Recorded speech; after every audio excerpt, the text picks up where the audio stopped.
Greetings and welcome to this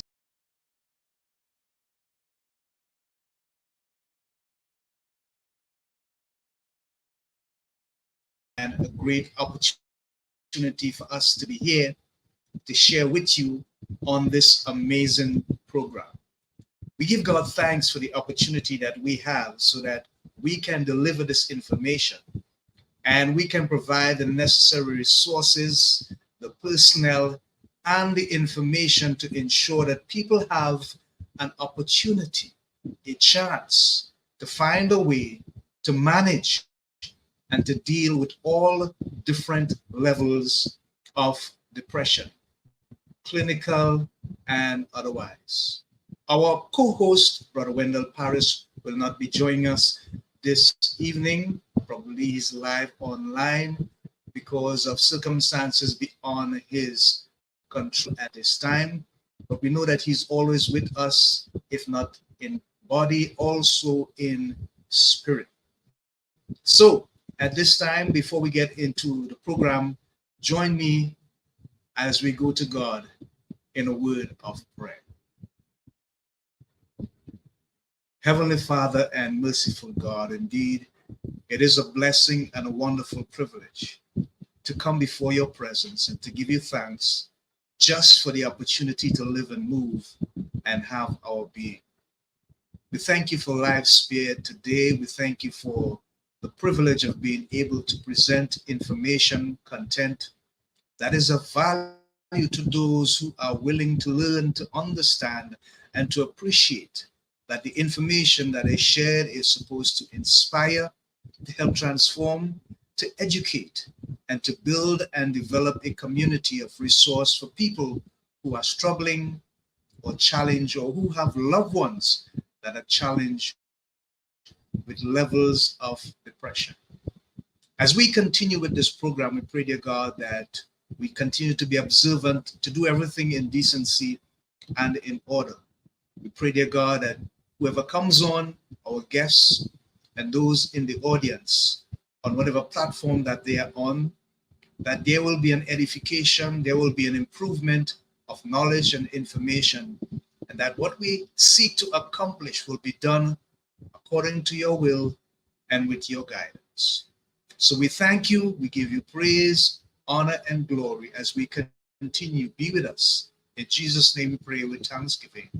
Amen. So this is an amazing time and a wonderful opportunity because we get to continue what we have started just a few months ago with this amazing program. With regards to what we're going to do this evening, we're going to have a guest coming on at around 7 p.m. His name is Martin Salama, and he is a life and development coach, but he's also someone who has been a victim of depression for almost 40 years and have overcome. He's also an author of much repute, and his personal experience and his story are all projected within his lifestyle, within his ability to overcome, and within his ability to inspire people and the people that he deals with and help on a daily basis. So we look forward to that. But before Martin comes, I would love to share with you some more information on the marriage between anxiety and depression. We are thankful to Trinae Thomas, who was here on the last program. Many of you who were here were quite impressed with the knowledge that she has over 35 years of working in the field as a clinical psychotherapist and assistant professor at the University Rutgers in the United States of America.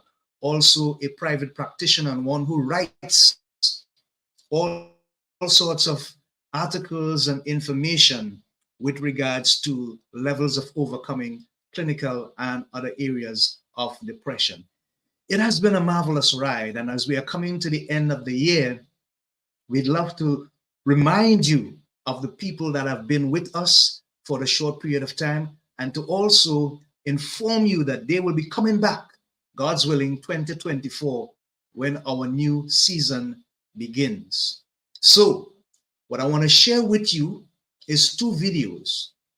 Those videos are going to help us to understand further the marriage between anxiety and depression.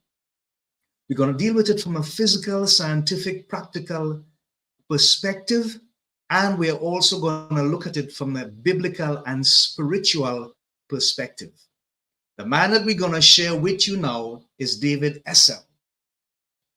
I want to line up this video for us as we present David Essel on his podcast. He is quite familiar, someone who have been with us as our first official guest on this program. And I want us to really take in and understand the power of this video. The next one is going to be based on the scriptures and the spiritual aspect of anxiety and depression. So let's see if we can line up David here for us, and we're going to have him speak to us with regards the marriage of anxiety and depression. Here we go. Conscious anxiety. What is that? Have you ever heard those words? Someone living in conscious anxiety. Hey, David Essel here. You're tuned into the most positive podcast in the galaxy, the universe, and beyond. David Essel Live. We're on Buzzsprout.com, and we are helping Americans and the world to heal, and it's all about good news. And today I want to open up this conversation about anxiety. Too many times people with anxiety, myself included, years ago, never wanted to talk about it. We would cover it up with food, with alcohol, with pot, with TV, with anything we could. But I'm going to turn the tables now. I'm going to teach you how to get very conscious with your anxiety. Now, at first, it may not feel all that wonderful, okay? And I'm just going to give you that little warning up front. When you want to learn how to deal with anxiety, it's got to be done on the conscious level. If you think that by ignoring it or taking another hit of a cigarette, which is incredibly powerful at minimizing anxiety for a short period of time, nicotine is one of the most powerful anti-anxiety drugs in the world, yes, you can get away with it. If during the day you say, I'm just going to take a hit or two off of this vape with THC or marijuana, sure, it's going to lower your anxiety for a period of time, but it's coming back. And it's coming back with a vengeance. How do I know? Because I denied my own anxiety for so long that combined with my depression led to an attempted failed suicide attempt. I can tell you, anxiety is nothing to mess with, but most of us want to run from it. We watch more TV.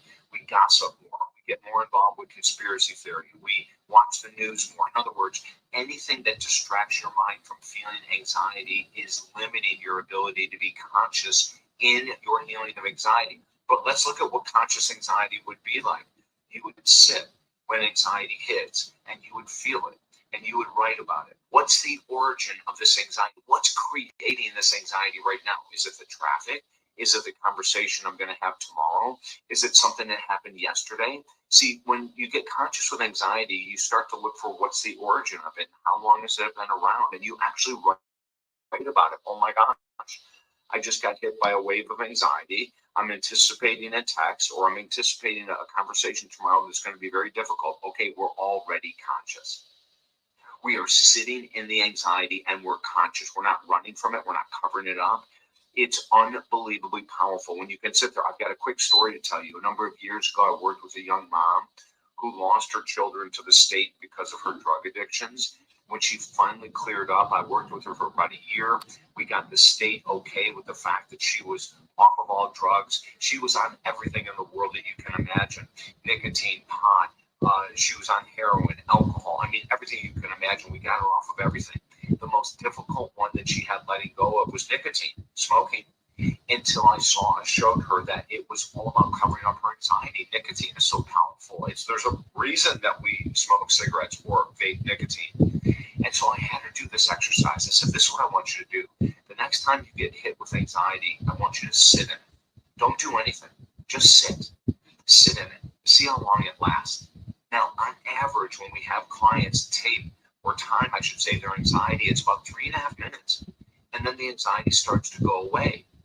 If you add some of these techniques that I'm going to give you right now, it's even going to go away quicker. So what do we do with conscious anxiety? Number one, as I mentioned to you right now, Like, I'm feeling anxious. Where did it begin? What's creating it? And then, of course, what's the solutions? Well, let's say my brother and I used to talk about this all the time years ago when he was first starting his business. Whatever call you don't want to make because it could create some kind of upset, make that call first thing in the morning. These are ways to deal with anxiety on a conscious level.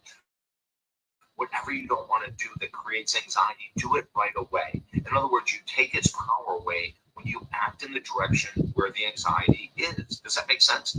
Number one is that. Number two, there's a supplement called Calm, CALM. It's a magnesium supplement. Mix it with water. Within about 20 minutes, most people feel quite a decrease in their anxiety. But this is conscious anxiety, right? This is consciously dealing with anxiety. It's saying, yes, I'm prepared. I have my Calm. I have my paper and pencil. When anxiety hits, I'm going to write about what's created it. I'm going to take a teaspoon or a tablespoon of the Calm. Another exercise that I love is called diaphragmatic breathing. And this is belly breathing. This is one of the best ways to diminish anxiety instantly. The vagus nerve is the biggest nerve in the body. It runs from the head to the toes. And when you put your hand on your stomach and do diaphragmatic breathing, another word for it is belly breathing, your hand moves out when you inhale and in when you exhale. Most of us breathe from the chest. The oxygen doesn't get deep enough into the body, doesn't circulate throughout the body, doesn't calm the vagus nerve. But when you do belly breathing, hand on your belly and it moves out on the inhale and in on the exhale, you are calming the vagus nerve. Most of my clients say it takes between 6 and 8 deep belly breaths. Most of them, they feel their anxiety dropping. There's 1,000 other tips that I can tell you, but most importantly, get conscious with your anxiety. Sit in it. Read, write about it. Get conscious. Don't escape it. Don't push it away. Don't cover it up. That's what I did. It almost cost me my life. Don't follow my example from 1990. Follow my example today. And you can be moving in a new direction with your anxiety. If it's anxiety that's so high you can't leave the house, which is so dramatically, you may have to go on pharmaceutical drugs for a short period of time. It'll be worth it. But most importantly, you need to learn how to deal with it. Hey, for more information, go to talkdavid.com. We actually have 3 books for free at talkdavid.com. And if you're struggling with anxiety or anything else, we offer a 20-minute discovery call absolutely free at talkdavid.com. For all the good news in the world, you're going to be hearing it right here on buzzsprout.com with David Essel Alive, helping Americans and the world to heal. I'll look forward to connecting with you very, very soon. Okay, great. So we just heard from our first guest and someone who will be a sort of brilliant appearance in our broadcast and our show, the man David Essel. Now, the important thing that I want us to understand is that David is very scientific, but he also has the perfect personal experience. And when he combines his personal experience with the scientific information, what you get is a treasure trove of what we need to understand how we can deal with the physical, emotional, and even to a certain extent, spiritual aspects of depression. The bonus in this is that anyone who has been on our program, if you go to David's website, you can get the opportunity to download 3 books free, as well as an additional 20 minutes free assessment time with David Essel himself. All right. So just remember that. And also remember that you can WhatsApp us. The number is 1-869-664-4365. So I see a comment in the chat. It's more than one actually. Good night to the panel. Yeah, Gracie Vincent. And a pleasant good evening to all. Blessing, Wesley Ryan. I don't know if those two are going to competition, but they seem to be our most faithful, committed persons in our live audience. We thank you so much for your continued participation and your support of this program. Now, before I show you the next video, I want to remind you that By the end of the program, I have a bonus for all those who are on the Facebook Live page. We will give you a link where you can download one of the books of David Essel, which you can use freely for your personal information and your personal upliftment, as far as getting the opportunity, even if you are not a victim currently of depression, but you can have a fair understanding of how you can insulate yourself and even your family members against the negative aspects of depression. So that is coming up mostly at the end of the show. What I want to do is also share a little bit of our guest who's supposed to be with us at 7 p.m.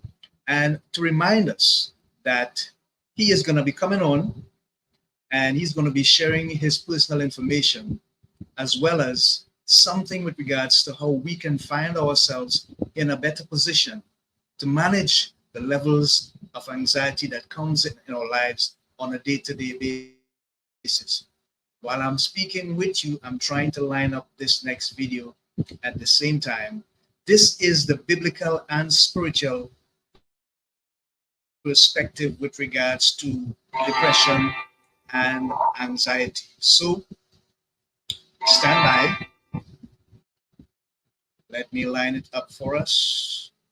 And I'm going to flow with the technology here. Okay, great.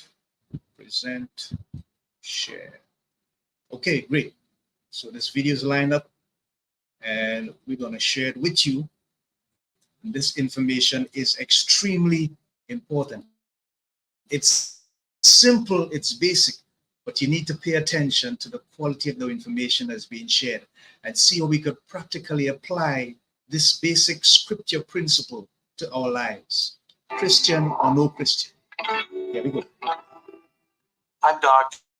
James Markham, and I'm a practicing cardiologist with the Chattanooga Heart Institute and speaker director of HeartWise Ministries. I want to spend a few moments with you today and share two scriptures. These are two scriptures that will change your physiology, and they specifically have to do with the stress chemistry of the body, dealing with anxiety and fear. And this will help you turn down some of the chronic stress chemistry that's going on in your body. In studying scripture and in studying the evidence for scripture and health, I've noticed a couple very interesting tenets. Number one is Bible verses that improve health usually help every cell of the body. It's just not one chemical pathway. It helps your liver, helps your heart, helps your brains, helps your legs, helps everything. This is a process in science that we call holism. Modern medicine is great at treating emergencies. Modern medicine is great at replacing old parts that wear out. But for chronic disease, biblical prescriptions are very, very useful. When there's stress on the body, chronic stress, we make chemicals that damage the body. Adrenaline, cortisol, inflammatory mediators, the cytokine, the interleukins. And all of this over time actually hurts our DNA, our genetics. We have factors that turn on and off genes. This is called epigenetics. And now we're just having enormous technology where we can deep sequence genes and see what lifestyle changes actually affect the genes. So I'm going to share some biblical prescriptions from God that can help us improve our physiology, not only for anxiety, but help every cell in the body. The first scripture I like to turn to is 1 Peter 5, verses 6 and 7. Therefore, humble yourselves under the mighty hand of God, that he might help you in due time, casting all your care upon him, for he cares for you. When you cast your cares on God through his son Jesus, you're giving him the problem. So this is one biblical prescription, because when we do that, we turn down our anxiety. We don't have to worry about tomorrow. We don't have to worry about our past. Some studies have shown that when we do this, we turn down some of the stress genes that cause aging, that causes these processes called oxidation and methylation, the very same things that damage our DNA. So that's prescription number one, casting your cares on him. Number two is a favorite of mine, and it's from Philippians 4, verses 6. This says, be anxious for nothing, but in everything by prayer and supplication with thanksgiving, let your requests be known to God. How is this a prescription? Well, it says, be anxious for nothing. Then it asks us to do something by prayer, supplication, with thanksgiving. Being thankful is a mature emotion. When we're thankful, the studies have shown our adrenaline, our cortisol, our stress, when we think about all the selfishness that we might have, it goes away. It's hard to worry about something else when we're truly thankful. A lot of us have been worried about the COVID-19 virus. Well, how can I be thankful about that? Well, I've thought about that a lot. How can I be thankful about that? Well, one thing I can be thankful for is that this has given me more time to worship. It's given me more time for prayer. It's given us all a lot more time to think about what's really important in life. It's given me more time to be with family. It's given me more time to share with other people. And no matter what happens, God is sovereign. He might allow these things to happen for a greater purpose that I can never understand. So in this text, it says, be anxious, have stress, worry about nothing, not even the COVID-19 virus, not even the diseases I might have, nothing. But it asks us to do a couple things. It asks us to pray. It asks us to give thanksgiving. Through prayer, through thanksgiving, we turn down some of the stress chemistry that causes and accelerates chronic aging. I found out that prayer is so important. We can't do things. We have to ask God to help us. In Timothy, I've been studying about how we can pray for others. So I've really made a conscious effort to pray for our leaders, the leaders of Congress, the presidents, the world leaders, from scriptures that can turn down anxiety, turn down the development of chronic disease, help every cell on our body, not only by decreasing adrenaline, cortisol, and cytokines, but also changing the very process of aging, our genetics. Because we all have bad genes, we all need a savior. So I want to encourage each one of you, be strong and courageous. Be anxious about nothing.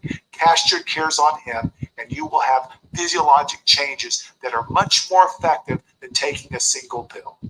If you found some value in this video, I want to encourage you to share this with your friends and also subscribe to our YouTube channel. Thank you for joining us. If you have a question, go to our website, heartwiseministries.org, and I want to let you know that we're praying for you and wishing for the best of health.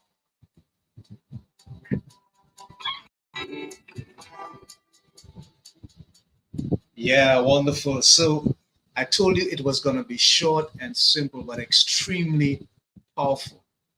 He did not go into deep explanation of the scriptures, but what he did was he gave it a simple and practical and useful application that we could apply to our lives to deal with the levels of depression and stresses that may come across us from day to day.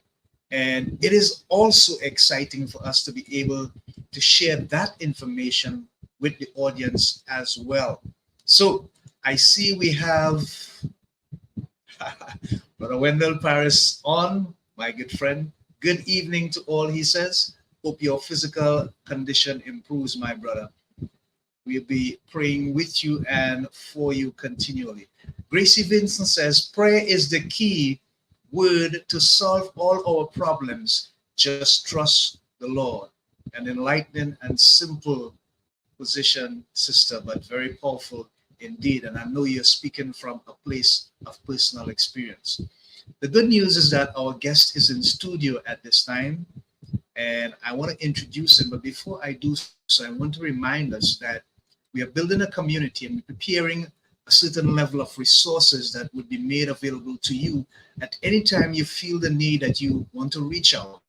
Remember, You can send us a WhatsApp to 1-869-664-4665 or WhatsApp message, or ask the questions and make the comments on this program live. And we will do everything within our power to address those and to meet the needs of the people in our community as we continue to grow and develop on this program, Breaking Out of Depression. What we need to understand is that this process is going to take some time for us to get to the level that we need to get to. But we are building, we are growing, we're developing, and we are getting the necessary assistance that we need. God is bringing people to the fore and helping us to meet people with the necessary resources and the information for us to go to the next level. Before I bring our guests on, I just want to give you a little opportunity to understand what he's all about. And I'm looking at his information, and it says here that Martin Salama is the architect of the Warriors, the initials or the inits L.I.F.E code. He specializes in helping people frustrated in their life quickly shift their mindset to uncover their greatness so they can live their true potential and enjoy life. I'm going to pull down this information for now, but later on in the program, we're going to have his website and his other social tag handles going into the chat box so that you can make contact with Martin after he has appeared on this program. So, without further ado, I would ask Brother Dexter to introduce our guests onto the studio scene, Martin Salama. Hello, Martin. How are you? Welcome, my friend. Andy, my friend, how are you today?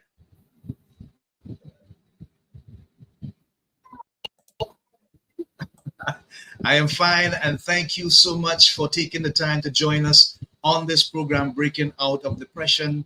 It is an amazing moment that I feel I have the need to let people know how much you personally have inspired me and helped me with some of the things that I was struggling with. You are the warrior of warriors. Thank you. Thank you so much. Martin, I'm going to show them a version of the cover. Yeah, I'm going to show them a cover of the book that you have written. But before I get into that, I want to go back to the beginning of your struggles. As a young man, when you had that very traumatic experience with your brother, I want you to share that story with our audience so that they can understand where you came from and how you got to where you are now today, helping so many with their levels of depression and so on. Share with us, please, Martin. So thank you, Andy. I'm excited to be here with you today. I really appreciate you having me on your show. So when I was 10 years old, I had a tragedy in my life, as you, Andy, know, that shaped me for the rest of my life in one way, and then over the last 10 years in a different way. So when I was 10, I was walking home from school with one of my four older sisters, and as we got onto the block of our home, we saw that there was a school bus stopped in front of our home. So we didn't think anything of it. But as we walked closer, we realized the school bus wasn't moving, and the bus driver was standing in front of the on the street, on the sidewalk next to my home. Just before we got to the house, we saw my mother run out of the house carrying my 5-year-old brother Michael in her arms. She jumped into the car and drove away, and my sister and I looked at each other. We were shocked. We didn't know what was going on. We came to find out that the bus driver, when Michael got off the bus, he dropped something in front of the school bus, and the bus driver looked, didn't see him, and drove. Unfortunately, he hit Michael, and 4 days later, he passed away from his injuries. And as you can imagine, this was a traumatic event for me. It was a life-changing event for my entire family. It was a tragedy that my entire family and my community shared in. And me being a 10-year-old boy and the only boy left in the family, I had four older sisters, I started to tell myself a story. And that story is that, I thought I had my brother who he and I were going to go and conquer the world together. And just at that moment, that was all gone. So the story I told to myself was, now that I'm the only boy, it's my job to carry on the legacy. It's my job to make sure that the name goes forward in a good way. And it's my job to make sure in a deep way that my parents never feel sadness again. I'm 10 years old. What do I know? I say to myself, I'm going to make sure that my parents are always happy. And whatever they want, I'm going to go do. I could look back now and realize that when I was saying those things, I had become a people pleaser. And it affected me for the next 40 years of my life, to the point that everything I would do would be about making sure that I was trying to make everybody happy. My parents, when I got married, it was my wife, my children, friends, families, anything I was involved in. I was always the guy trying to make sure that everybody was happy. I didn't realize that that's what a people pleaser was. I just thought I was a good guy trying to make everybody happy. Deep down inside, I found out many years later that not only was I not making them happy, I wasn't making myself happy either. So I was ironically a people pleaser, pleasing no one. But it laid on me very heavily. And it just perpetuated itself years after years. And then in 2008, when the financial world fell apart, I was in the process with my wife of building a project that was taking us 5 years to get to the point of finally getting approvals to build this enormous project in New Jersey. And we went to the bank and we go, okay, we've put a lot of money into here. We're ready to go. And the bank's like, yeah, we're not lending right now. I said, but last year you said you'd be ready for us. Things have changed. A month later, the world fell apart financially. Bernie Madoff, subprime loans, so many houses, foreclosures, real estate, everything. It was a whole new world.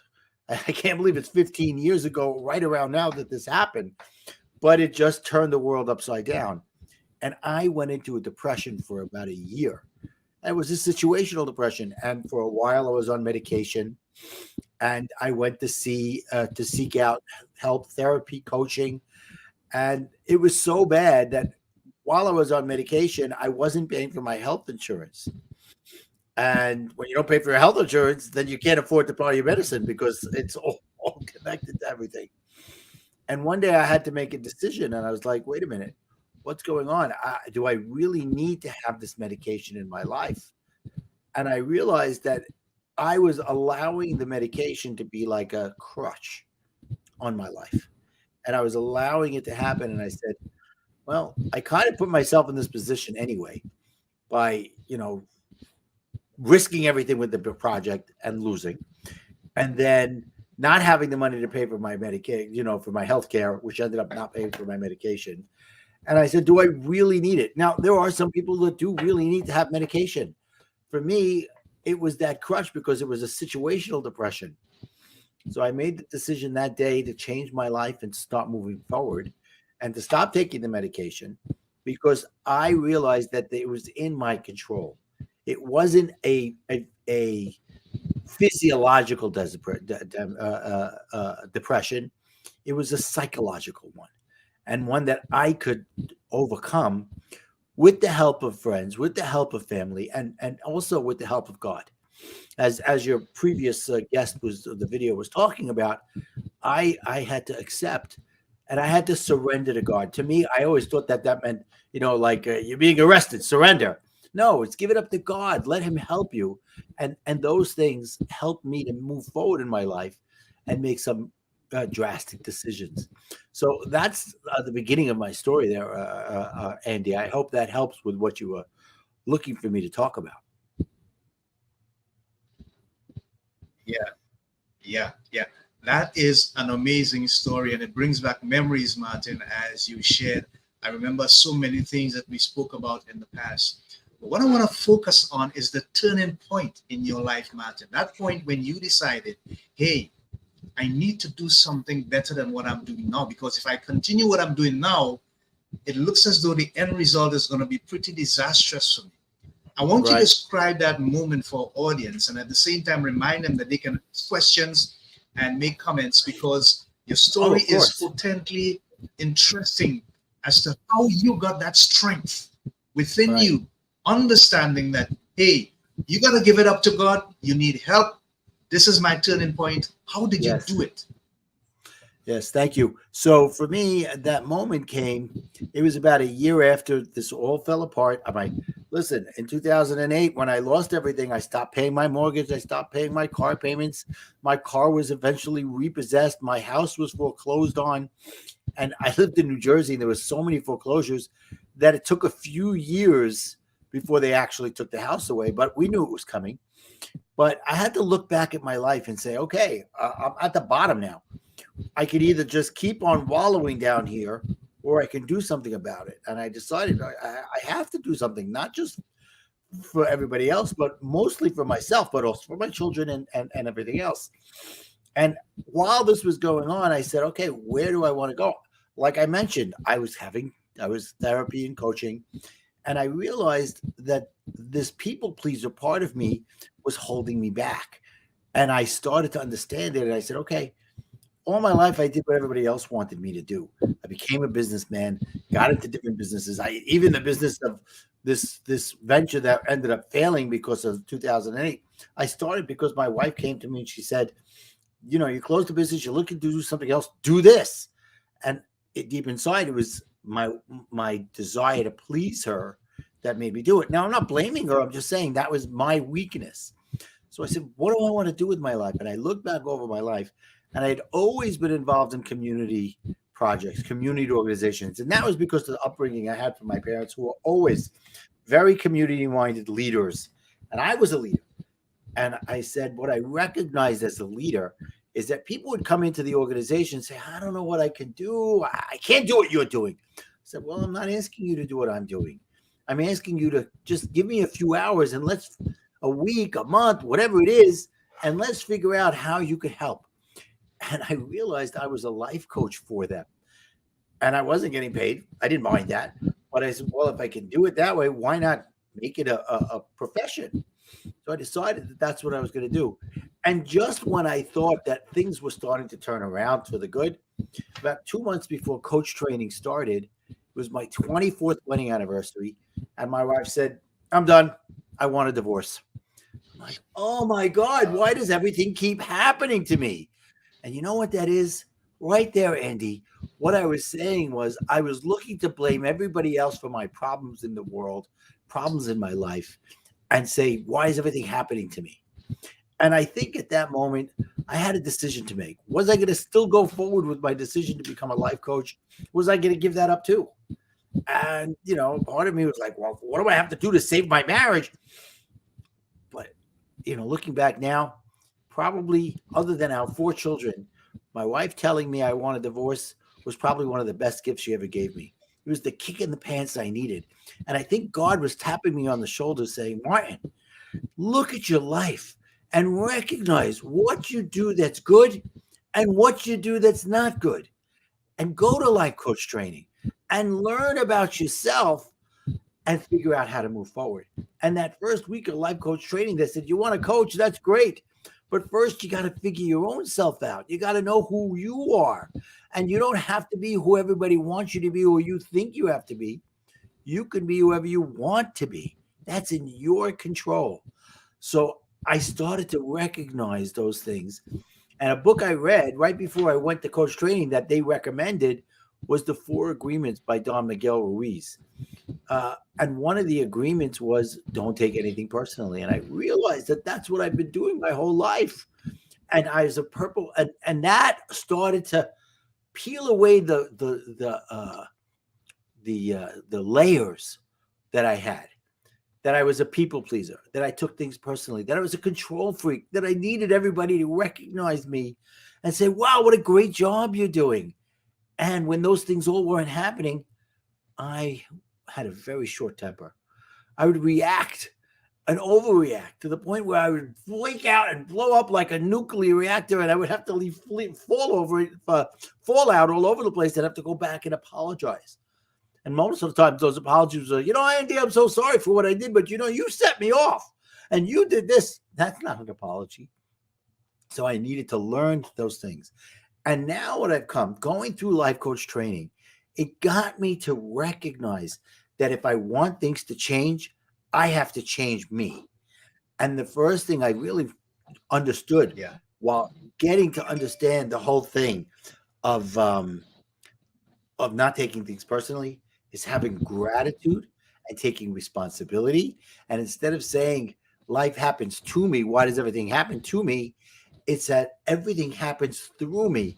And with God's help, I'll get through that and have gratitude, as the last speaker was talking about, and being grateful for what I have. Because no matter what I have, there are people who have less than me. And I have to be grateful for where I am in Yeah. my life and say, how can I move forward? And how can I build on this? And that was the turning point for me. Yeah. Wow. I am still, every time I hear your story, Martin, I'm still just absolutely blown away. I just want to share with the audience. Um, okay, first of all, Gracie Vince says, "You be that change. No one can do that for you." Wow, that's from the audience, Martin. So that's a Right. powerful That's right, statement Gracie. to share your testimony. I No just want to one, share. no one cares about you as much as you do. You know, no one cares about you as Yeah, much as you do. yeah, that's right. That's right. And Wesley Rand says, "Wow, didn't see that coming. The wife aspect. What's the name of that book, please?" Okay, so Wesley, I'm gonna show you now, and the rest of the audience, the book. Here it is, and it's called Warrior. And actually, I'm gonna ask Martin to Oh tell no, us that's what not the book. That's not. I mean, is that's in part of the its book. We're not yeah. seeing the whole book Okay. there. Okay. So this is this side here. Yeah. Okay. Hold on. Let me see if I can get. Let me see if I can bring it down a little bit. There you go. Oh yeah, a little more. There I you think go. that's better. Yeah, Yeah. much better. Much better. Yeah. Yes. Worry Warrior to to warrior. worry. Oh, big difference, Right. right? So that's Somebody what we're who talking about. worries to someone who's a warrior. Right. Exactly. Explain that concept while I leave it up there for a minute. Sure, absolutely. So, as you can see from the things I was talking about, I was somebody that was always worried about everything, worried about making everybody happy, worried about what's going to happen next, worried when the world fell apart and how am I going to get out of this, worried and not realizing that worry is really just throwing it out there and saying somebody else figured this out, right? And that's not what it should be. I wanted to become, I've had to become a warrior who then understood that when negative things happen in your life, they're happening for a reason. And you could be concerned, and that's different than being worried. Worried means it's everybody else's problem and somebody else fix it for me. Concerned is, what am I going to do to get myself out of this? What can I do to help me move forward? And that's the warrior, someone who's taken control of their lives and made the differences. So warrior to warrior. And you talked earlier about the life that I'm an architect of the Warriors L.I.F.E, L-I-F-E code. To me, Yeah. that came to me a few years after my coaching, and I decided, okay, where do I want to go with my coaching? I originally was a divorce recovery coach because it made sense. I just got out of divorce, and I started to like myself and love myself, and I realized I really enjoyed my life, and I wanted to show other people how to do it. So I took the word life and turned it into an acronym: live incredibly full every day. And for me, that means having a happy life, Right. but a meaningful life as well. Happiness is self-love, self-care, even selfish, which is good. But meaningful is selfless, giving to others, helping others. So having both of them is a fulfilling life. That's where live incredibly full every day comes. Because you could be happy and not have be meaningful. And you could have a meaningful life and not be happy. But to have a fulfilling, live incredibly full every day is encompassing both of those. Yeah. Wonderful. Thanks for sharing, Martin. I want you to help us understand how that spirit of gratitude and being able to be of service to people helped you tremendously. I have a very huge question from Wendell Parris, my co host, who's not here with us. But before I get to Wendell's question, oh, there it is. It's on the screen. So if you can read it, you can go ahead and answer it, Martin. Sure. So Wendell asks, are the struggles you faced in the past after the death of your brother based on decisions you made in pleasing people or rejection of people who surrounded or were part of your life? Did you see Godwin, the picture at the time, or were you still seeing yourself, not realizing that changes needed to take place for a better life? So I'm not sure if I understand the second part of the question so well, but I will definitely look at the first one. Are my struggles I faced in the past after death made me decision? Yes. I had a fear of rejection, and I wanted to make sure that pleasing them, they wouldn't reject me. And it was a big part of what surrounded me in my life was that fear of rejection, fear of saying no to somebody for fear that they wouldn't love me.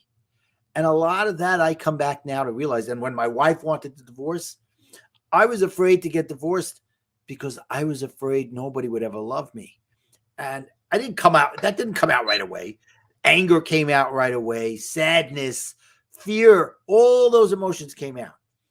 But what came out as going through self-understanding and delving into myself by going through coaching was the reason that I was afraid of the divorce, as I said, was I was afraid nobody was going to love me. But that came later because I realized I didn't love myself.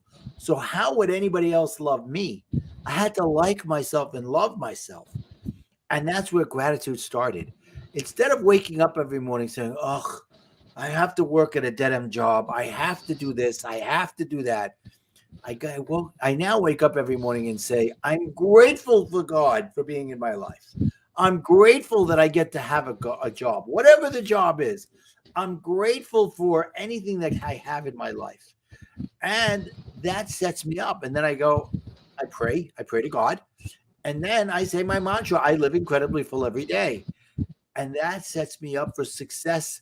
And it sets me up for looking for opportunities instead of looking for the problems, looking for the negatives, because that's where it all starts. It's how are you looking at things? One of my mentors, who actually, if you looked at the book, it said forward by best-selling author Genevieve Davis. She's a mentor of mine. She said, the world is as you see it. So if you see it as a beautiful place, it's a beautiful place. If you see it as a terrible place, it's a terrible place. And Wesley, the book is in paperback, and you can get it on Amazon, or you could just go to my website, connectwithmartin.com, and there's a link there that will take you to Amazon. And also, I recently came out with a card deck, okay, which is a smaller version of the book, but not so deep. It's a great tangible thing to carry around. Thank you for asking, Wesley. I really appreciate that. So if you go to Amazon, put in my name or Warrior to Warrior, and you see my beautiful picture on the cover, then you'll know it's me. And yeah, so that's the best way to get the book. It's in paperback right now. So yeah, I hope that was helpful. Wonderful. To answer your Okay, your I'm gonna put question. Yeah. Okay. And thank you Did for you putting find the God in the connectedmartin.com. midst of your struggles, or were you still seeing yourself? Yeah, yeah. So that they could see where they can go to your website. Right. All right. So the second part of the question from Wendell is, did you find God in the midst of your struggles, or were you Oh, one of us is having a bad connection. still seeing yourself Andy, I'm as having the a difficult problem time. and One or of the us is solution? losing connection. Can you repeat the question?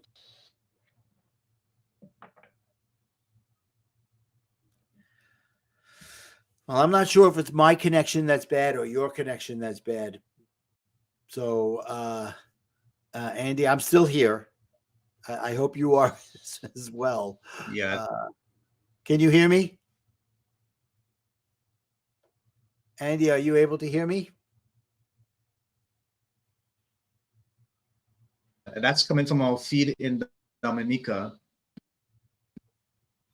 I'm sorry, Andy, can you hear Martin, me? you still there? I'm here. I don't know if it's me or you that's having a bad connection right now. Yeah, I can hear you all right. Okay, great. So can you repeat Can the you hear question me? from your partner? Can you hear me now? Your Okay. struggles. Yeah, I can hear you. Can you hear Okay, great. me? Let me hear the question. Did you find God in the midst of your struggles, or were you still seeing yourself as the problem or the solution? That's an interesting question. I've always had God in my life, but it was about my accepting that God is there to help me instead of me thinking I have to do it all on my own. God has always been a central figure in my life. But for many years, I felt like even if he is the central figure, it's my job to do all the work. And now I understand that it is my job to do work, but I also have to, like I said before, surrender to God and allow it to happen. Allow it to do. You know, we're human beings, not human doings. We have to be in our place, not do all the time. So for me, it's recognizing that God has always been there, but it was my desire to let him in more so that I could be, instead of me doing it all, and let God guide me the way I should go by praying and by being grateful out there to God. So the answer is yes, God was always there for me. But it was at that moment, at the low point, that I recognized that I need to let him in more. I need to allow him to help me get through this, not to do it for me and not for me to do it on my own. God's my partner in this. That's how I look at it.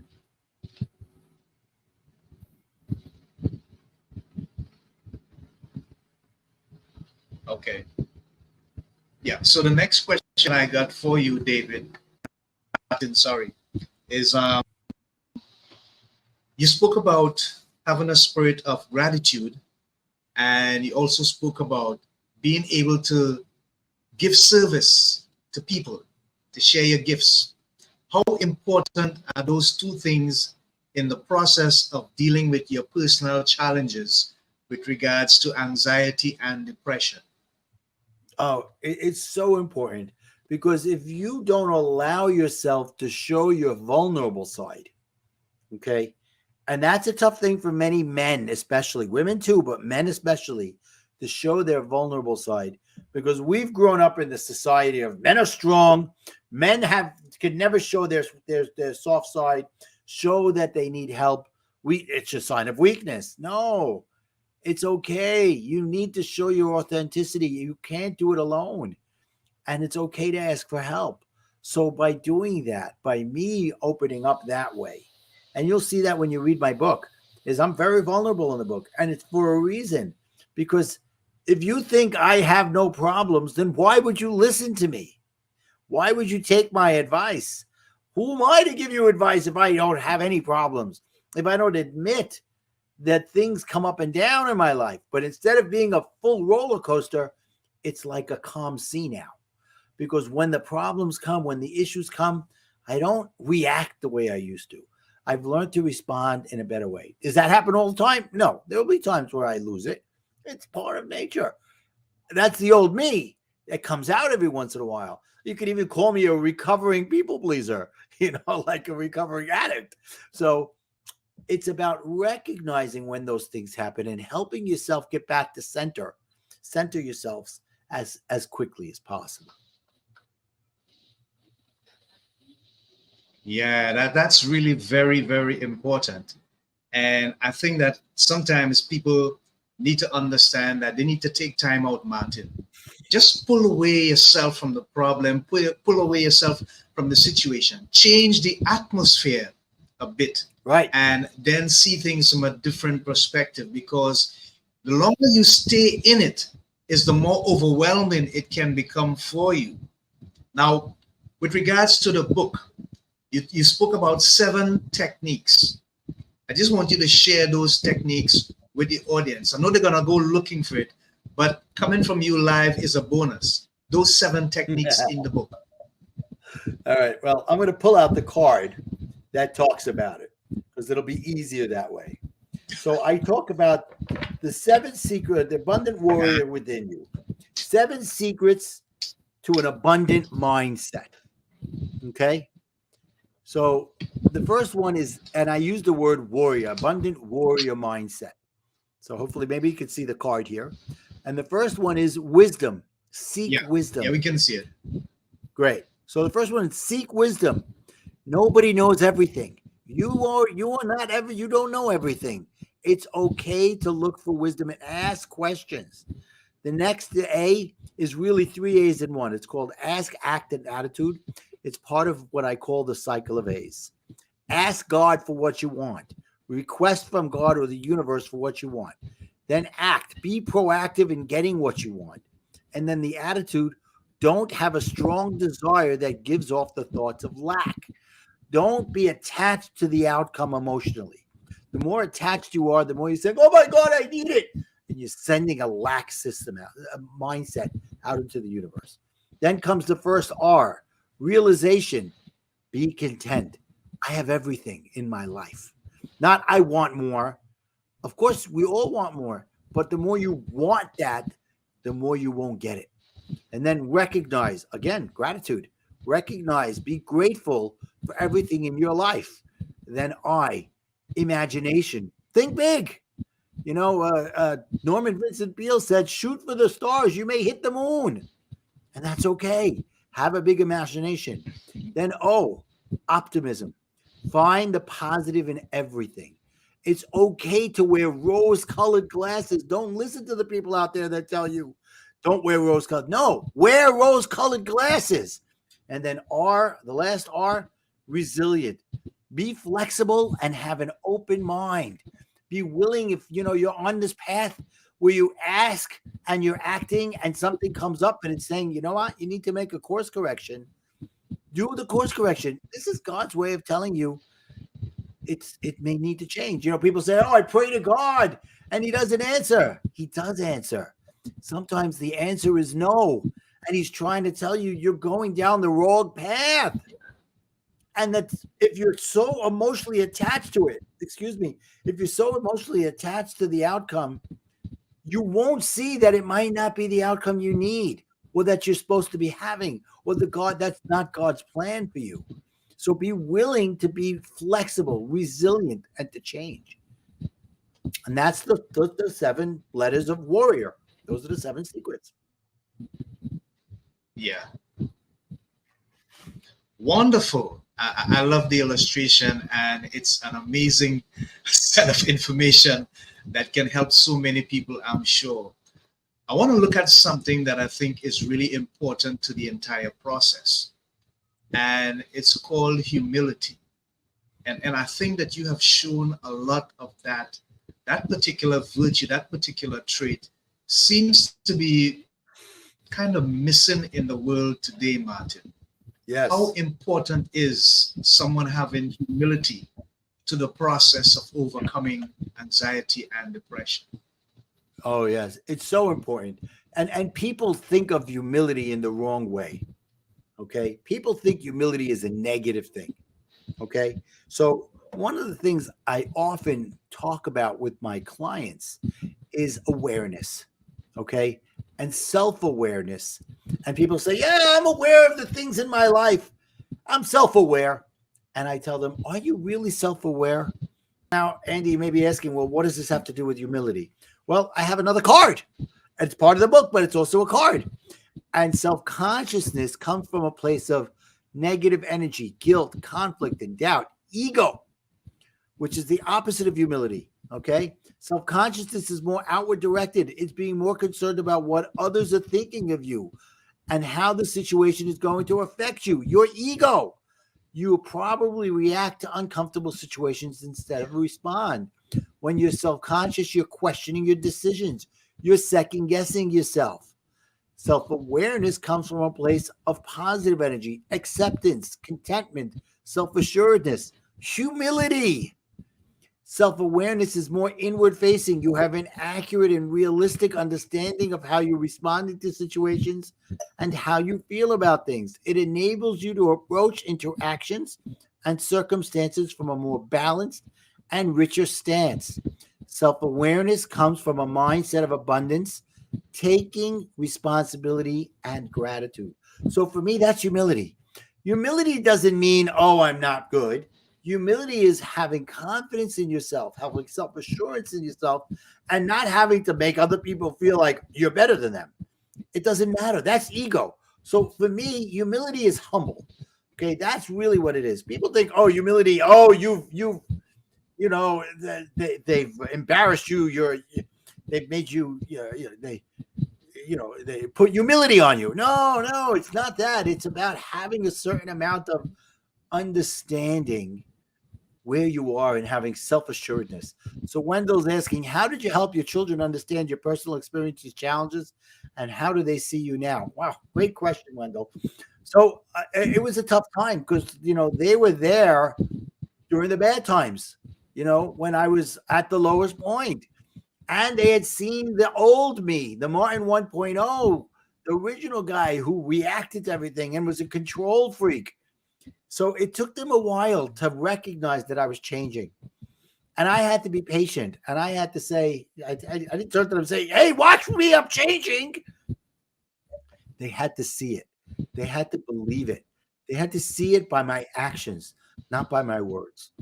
And I recently had a great conversation with my son where he started to realize who I was now and who he is now and who I am now, and how we can live in a much better place than we did in the past.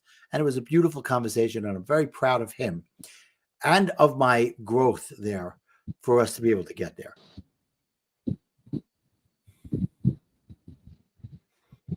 Yeah, wonderful. You have done a great job so far. So just want to remind the audience that you can also tune in to our YouTube channel, LBW Radio, on Facebook Live, as well as YouTube, and the Zeno Radio app for those who are listening on the live feed as well. Also remember that for your Android device, you can download the app so you can look onto your device or log on to your device and get tuned with the program. So Wendell has another question for you, Martin. Was it the same with your sisters? We each had our own ways Do we have of dealing with things that we went through as children when it came to my brother. Now, you have to understand something. This happened 50 years ago, literally 50 years ago in 1973, March 1973 was my brother passed away. And at the time, we lived in a different time. This was the early 1970s. Therapy and things was around, but they didn't really understand the effects, the traumatic effects it could have on people. And my sisters and I did not even discuss it with each other until 20 years later. And we had different understandings of what happened that day, and we each reacted to it different ways. I never went so far as to ask my sisters later how they were, if they were people pleasers or anything like that. Because for me, I only started to understand that about 10 years ago. I mean, thank God my sisters are still alive. My mother is still alive. My father passed away about 20 years ago. But, they had their own things, demons, inner demons that they had to deal with on their own. But we have a beautiful relationship. My sisters and I and my mother, we come from a beautiful community, very loving, caring people. And they've gone on to do many great things in our community. And I was able to look back over the 50 years and say that the impact of a little boy whose picture's right here, this is my brother. We turned around and used it for good. many things. I opened up a synagogue in his name. I'm Jewish, and Orthodox, modern Orthodox Jewish.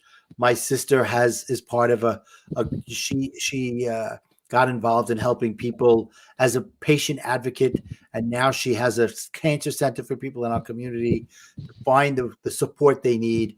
And a lot of wonderful things have come out. My mother ended up being part of a bereavement group for mothers who lose children. And she would reach out to those mothers and say something that only a mother who understands her can say. I know how you feel. Many women have come to me over the years and said, your mother saved my life at my lowest point. I lost my child. And here your mother was coming to say, we're here for you. So thank God we were able to, for the most part, channel that for good. On a personal level, I went through a lot of things with the people pleaser part of me, but that was my own struggles that I needed to go through. And for many years, if somebody said the name Michael to me, whether they were just saying the name Michael or my name is Martin, and whether they knew my story or not, I would shudder when they would say Michael. And that was my own demons coming up to play in my past. Now, when I hear the name Michael, I realize it's God's way of saying, Michael's with you, and he's here to help you move forward in your life.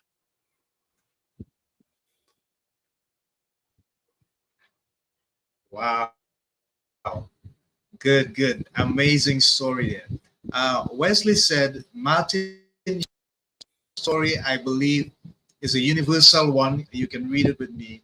We share something with most of my family. I was like the train engine that pull all the carts, but I can be very firm. That can come across Stonewall, but my life is a big, great gratitude. I'm thankful to God. You and I are twins. God bless you. Oh, thank you, Wesley. Thank you so much. I What's really your response to that, Martin? Oh my gosh, what a beautiful statement. And a part of why I wrote this book and why I talk about it is for those people other than myself and Wesley out there who think they're alone, who think that the tragedies in their lives and the ups and downs in their lives are exclusive to them. The specific details are exclusive to them, but you're not alone. There are other people who are suffering, the other people who have come through. Yeah. And that's why I wrote the book, to show you don't have to suffer. You can figure out how to move forward in your life. There's a woman who wrote a book who was somebody who'd gone through the through the Holocaust, through the concentration camp. Her name, and she's still alive. She's 93 or 94 years old. Her name is Dr. Edith Egger. And she wrote a book about going through Auschwitz and recognizing that even though she was a victim of what happened, she wasn't allowing them to victimize her, for her to stay in that victim mentality, that they weren't going to beat her. And there's another gentleman, his name was Viktor Frankl, who wrote about how he got through the Holocaust, through the concentration camps, by saying, when I get out of here, I'm going to do this and I'm going to do that. He never said they're going to beat me. I'm going to figure out how to live through this and be positive, even in the worst parts of the world. So, Wesley, we're not alone. And that's why I wrote the book on my own personal level. And people say, wow, you're very vulnerable in the book. Yes, I am. Because they're important in my life. They're these ups and downs. And it was my job to put it out there to show that if I hide from them, what am I doing? I'm just allowing myself to live in a world of pity. And it's about me moving forward, and I can do it, and you can do it, whoever you are. And if we're twins, Wesley, read the book, and hopefully it'll help you move even further.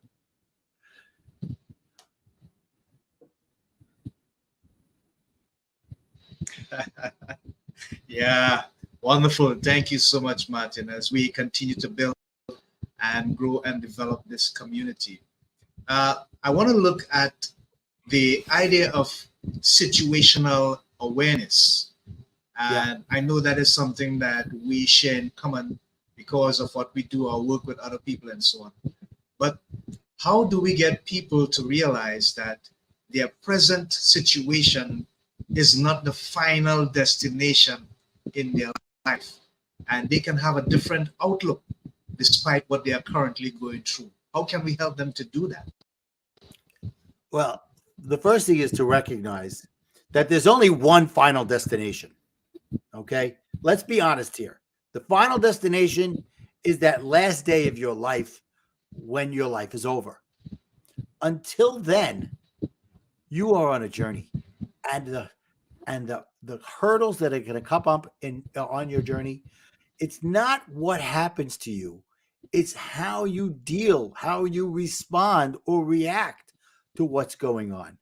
Thank you, Gracie. I really appreciate that. Thank you so much. But that's what it's about. When the situations arise, are you going to allow yourself to get down in the mud and have a pity party with yourself? Or are you going to look for a way to get around it as quickly as possible? The choice is yours. You know, as Gracie said before, it's up to you to change what's going on.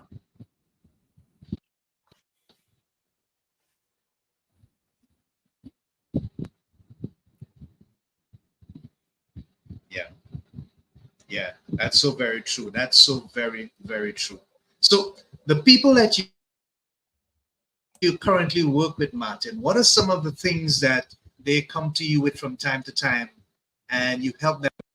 What are some of the things that you may find in common with them that they're faced with regards to their levels of depression and anxiety? Yeah. So a big question people have is this: it's an existential crisis of, is this all there is in the world? Is this all there is in my life? And my answer to them is surprising. My answer to them is yes, but it's the way you're looking at it. It's taking what you have and saying, "Oh, is this all I get?"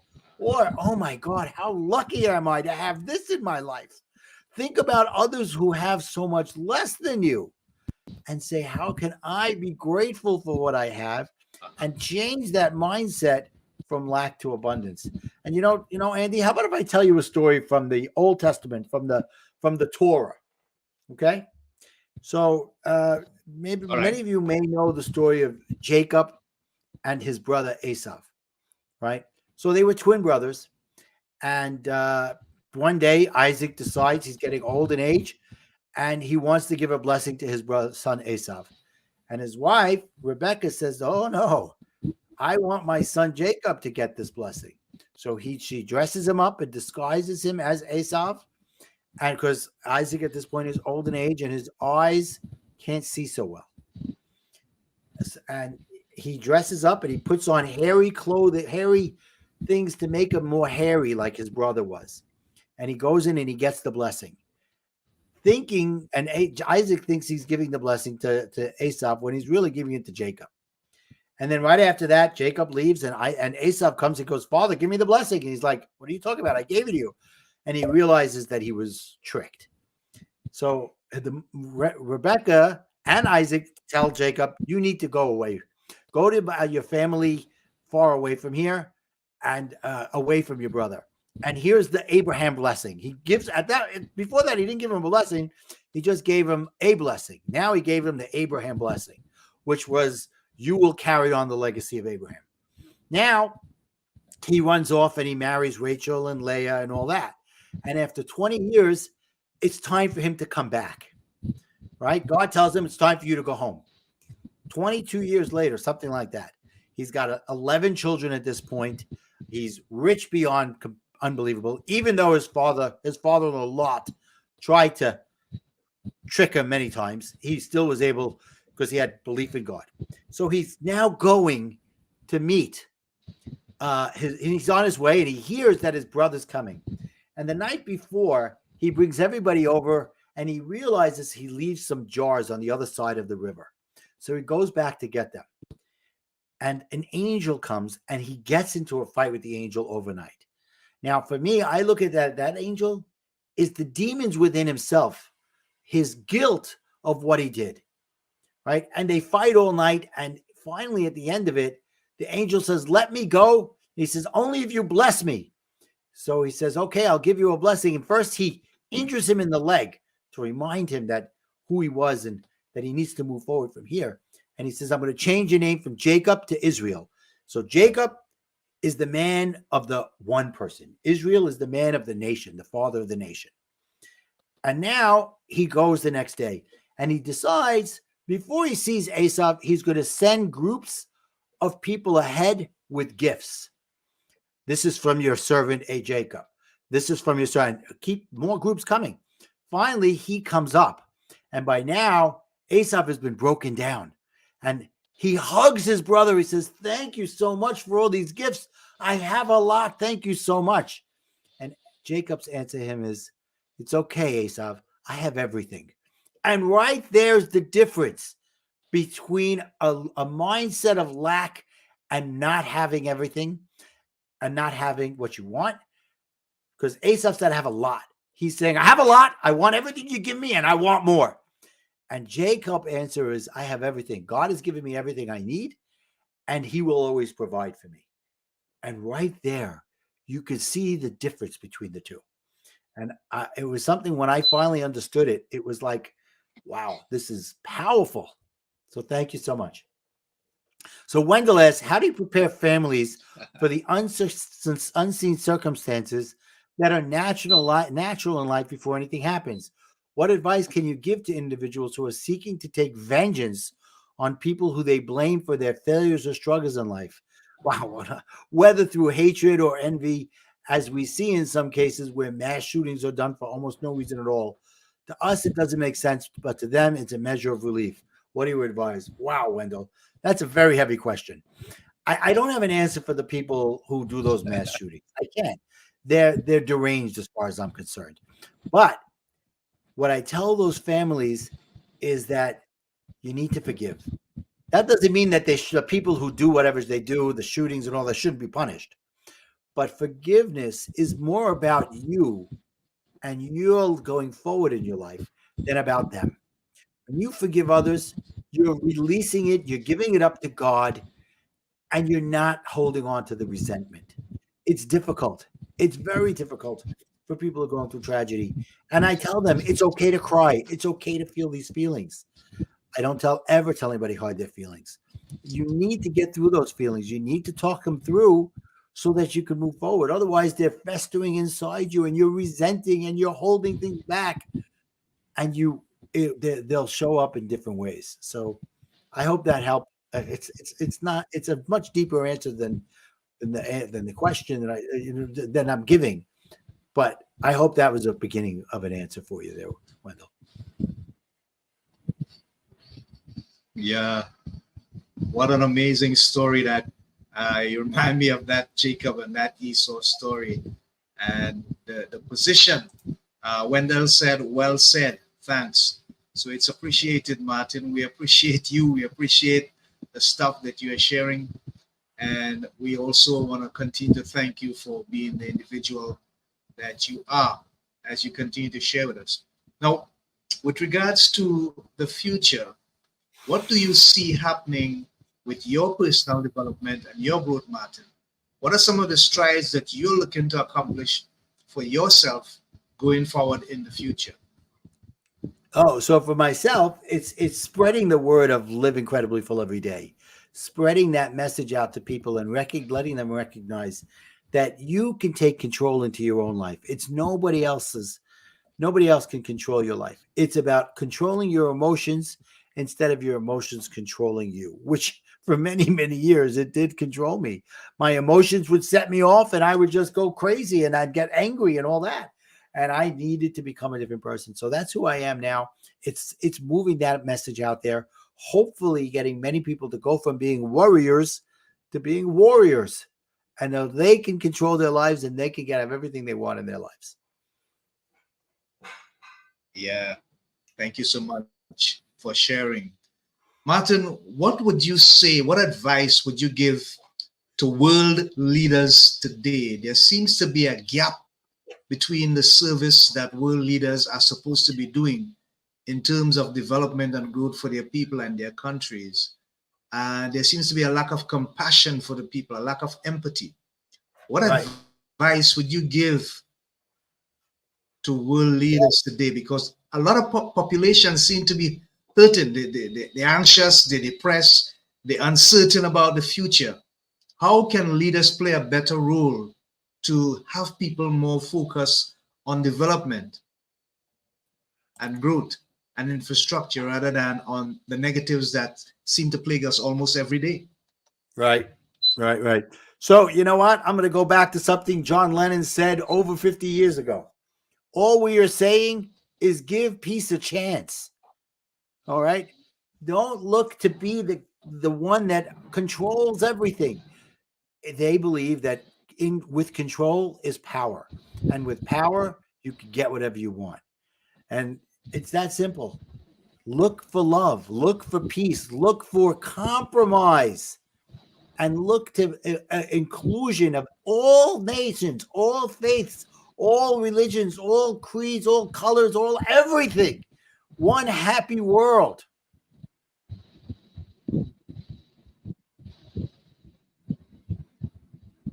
Yeah, yeah, that's a wonderful philosophy. I want to look at, as we come into the end of the program, I want to look at a term that is bandied about a lot these days. You hear it on social media and on news reports. It's called, what that term, it's now slipping me, imposter syndrome. That's it. I want you to define that in terms of the level of depression that some people face that they can't understand, because you went through a lot of that for a long while, trying to please everybody and realizing you wasn't pleasing anybody. How Right. do people identify imposter syndrome now and find a way to get out of the grip of that monster? Because it is causing a lot of people to lose their way, because they're always trying to do something that they are not supposed to do, or please somebody that they are not supposed to please, and life does not become fulfilling as a result of that. How do they recognize they need to get off that path and find their true self? Yeah, that's a great question, Andy, and it's not an easy answer. It sounds easy, but it takes work. And it starts with understanding that the imposter syndrome is based on the gremlin inside of you telling you you're not good enough. And every time you say you're not good enough, you're feeding into that side. Or you could even say, you're feeding into the devil's work of you're not good enough, and that you're drifting and you're not making decisions because of fear or lack or anything like that. So it's about changing the way you self-talk. Instead of saying I can't, say I can. And if you can't say I can't, say, well, how can I? How can I do a little bit? Instead of saying I can't afford this, well, how can I afford it? What can I do to have that happen for me? And it's taking control of your own life. Little steps at a time. It's not possible to happen overnight, because if it is, it's not sustainable. I didn't become who I am today overnight. It took me a while to get there. Yeah, yeah. We're coming down to the close, but we have one more question. Yeah, that's a question there from Wendell. So, Wendell asks, in your profession and the In various your- persons yeah, go ahead. and the various persons with their challenges you have encountered, which age group today is more difficult to work with and why? So that's an interesting question. You're not going to believe my answer, Wendell. I believe that the harder age group to work with, the more difficult one, are the ones in their 40s, 50s, 60s, because they're set in their ways. They think they can't change. Well, here I am to tell you, I was around 50 when I started to change my life, 45 to 50 years old. And I'm 60 today. And I'm not the same person I was 10 years ago. And that's because I was willing to change. The people in their 20s and their 30s, they're easy to deal with, to help move, because they understand that things can be different. It's harder it's like you can't teach an old dog new tricks. You can, if the old dog is willing to do the work that they need to do.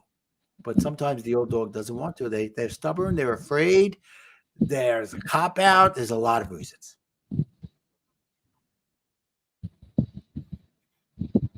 Yes, yes, yes. That's what Gracie says in support of your You've got some response. good supporters out there, Andy. So Yeah, we're looking to build this community, man, and we're so glad that you have become part of it. I just want to share with the audience now a link that I promise. It's the opportunity for them to download a journal. It's the Ultimate Gratitude Journal. You click on that link, and you're gonna have the opportunity to get that journal for yourself. Every program we're gonna try to give you a resource that you can download on your device, whether it be handheld or desktop or iPad or iPhone, whatever your device is. We're going to do our best to download a resource for you so that you can have the information necessary that you need to help yourself and others. So, Wendell says, stay safe and stay blessed. And I know you will, my friend Martin. You are always in my prayers and in my thoughts, you and your family. And I know you are reciprocal. So, that's a wonderful thing to have. So, as we come to the end of the program, remember, we are always going to give ourselves a better opportunity to succeed in life by the way we look at things. Our outlook does not depend on our present circumstance, but the ones that we have in our minds that aligns ourselves with the will of God for our lives, which tells us that all things work together for good today that love the Lord, to them that are called according to his purpose. So it's not about the present situation, the present condition, the present circumstance that you're in. It's what the will of God is desiring for you to understand in the process that's going to take you to a better place. But sometimes we have to have the patience, we have to have the humility, and a teachable spirit to understand that it's not that it's something happening to us, but it's something that is happening for us. And we have to see the lesson, the objectivity that we need to have in Christ so that we can overcome the things that can lead to depression, anxiety, withdrawal, and burnout. So we thank our guests, Martin Salama, for being with us on this program. Check out the information again as we placed it in the chat with regards to his website, his Facebook page, and his YouTube page. So you can get that first-hand information on the stuff that he shared with us today and the work that he's doing. Until next time, this is Andy Charles, your host, on behalf of Brother Wendell Parris, my co-host, saying so long. And remember, the thought is Romans 8:28. All things, for we know all things work together for good to they that love the Lord, to them that are called according to his purpose. Godspeed, God bless. Bye for now, people. Stay safe, stay blessed, and rise above your circumstance.